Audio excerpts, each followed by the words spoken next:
വന്നിട്ട് കുറച്ചു നേരമായി. ഞങ്ങൾ അങ്ങോട്ട് ഇറങ്ങട്ടെ? അപ്പോൾ അലക്സേ, ധൈര്യമായി ഇരിക്കും. ഇടവയുടെ പ്രാർത്ഥന എപ്പോഴും കൂടെ ഉണ്ടായിരിക്കും. താങ്ക് യു അച്ഛാ. Thanks for the price.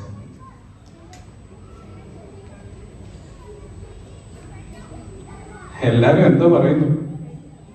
Sorry, last 3 months ഞാൻ ടോട്ടലി ബ്ലൈൻഡ് ആയി. ഓഫീസിൽ എന്തൊക്കെയാണ് നടന്നതെന്നോ നടക്കുന്നതെന്നോ ഒന്നും എനിക്കറിയില്ല.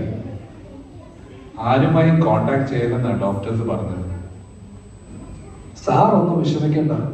സാറ് ജീവിതത്തിലേക്ക് തിരിച്ചു വന്നല്ലോ. ഓഫീസും നമ്മുടെ മുതലാളിയും ഒക്കെ വളരെ ഹാപ്പിയായിരിക്കുന്നു. ലാസ്റ്റ് 3 months വർക്കൊക്കെ എങ്ങനെ ഉണ്ടായിരുന്നു? ടാർഗറ്റ് ഒക്കെ അച്ചീവ് ചെയ്യാൻ പറ്റിയോ? Of course sir, last 2 months നമ്മുടെ കമ്പനി റെക്കോർഡ് പ്രോഫിറ്റ് ആണ് ഉണ്ടാക്കിയിരിക്കുന്നത്. നമ്മുടെ ജർമ്മൻ പ്രൊജക്റ്റും കൺസ്ട്രക്ഷൻ പ്രൊജക്റ്റും നല്ല ലാഭത്തിൽ തന്നെയാണ്. ഫൈനാൻഷ്യൽ ക്രൈസിസ് ഒന്നും എന്തായാലും ഇതുവരെ ഒരു പ്രോബ്ലം ആയിട്ടില്ല. അപ്പൊ ഞാനില്ലായിരുന്നെങ്കിലും കമ്പനി ഫങ്ഷൻസിനെ ഒന്നും ബാധിച്ചില്ലല്ലേ? In fact no sir. Sir rest എടുക്കുക. ഹെൽത്ത് ഒക്കെ പഴയതുപോലെ ആയി വരുന്നതല്ലേ ഉള്ളൂ.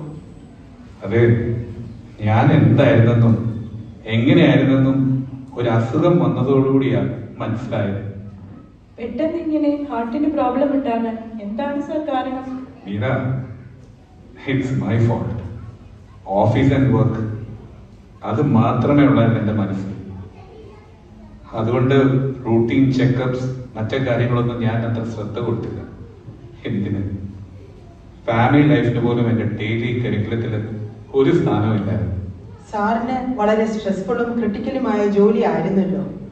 അതായിരിക്കണം കാരണം. എന്ത് സ്ട്രെസ്, എന്ത് ക്രിട്ടിക്കൽ, ഇതെല്ലാം നമ്മൾ സ്വയം ഉണ്ടാക്കി വെക്കുന്നതല്ലേ. ബോധമില്ലാതെ എത്ര നാൾ ആശുപത്രി കിടന്നു.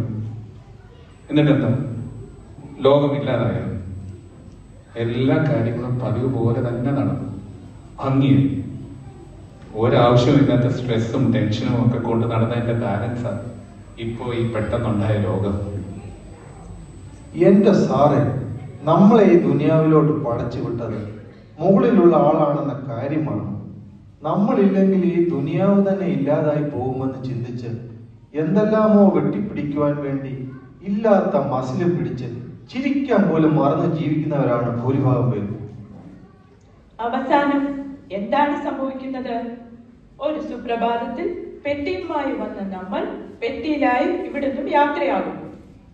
ആരോഗ്യമുള്ളപ്പോൾ സന്തോഷമായി ജീവിക്കാൻ ആരും തയ്യാറാകുന്നില്ല. വാരി കൂട്ടുവാനായി വെപ്രാളപ്പെട്ട് ഓടുന്നതിന് പകരം പതുക്കെ ഒന്ന് നടന്നാൽ ഈശ്വരൻ തന്ന ആയുസ് പൂർത്തീകരിക്കുവാൻ സാധിച്ചേക്കും. സാറ് വയ്യാതായി പോയതിനു ശേഷം ഞങ്ങൾ എല്ലാവരും ഒരു തീരുമാനമെടുത്തു.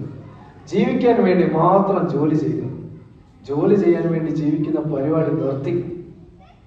പിന്നെ ഞങ്ങളുടെ ഫ്രീ ടൈം അത് ഞങ്ങൾ തന്നെ കണ്ടെത്തി. ചില ഗെയിംസും ആക്ടിവിറ്റീസും ഒക്കെ ചെയ്യാറുണ്ട്. അത് ശരി. അപ്പോൾ ലൈഫ് കളറാക്കാൻ എല്ലാവരും തീരുമാനിച്ചില്ലേ? മനസ്സിന് സന്തോഷവും ശരീരത്തിന് ആരോഗ്യവും ഇല്ലാതെ എന്ത് വാരിക്കൂട്ടിയാലും ഒരു പ്രയോജനമില്ല. ഇതൊക്കെ മനസ്സിലാക്കാൻ ഞാൻ ഒരുപാട് താമസിച്ചു. സാറേ, പിന്നെ നാളെ എനിക്കൊരു ഹാഫ് ഡേ ലീവ് വേണമായിരുന്നു. അതെ, കുഞ്ഞുങ്ങളുടെ ഒരു കാര്യത്തിന്. Why you need half day? Take full day and enjoy.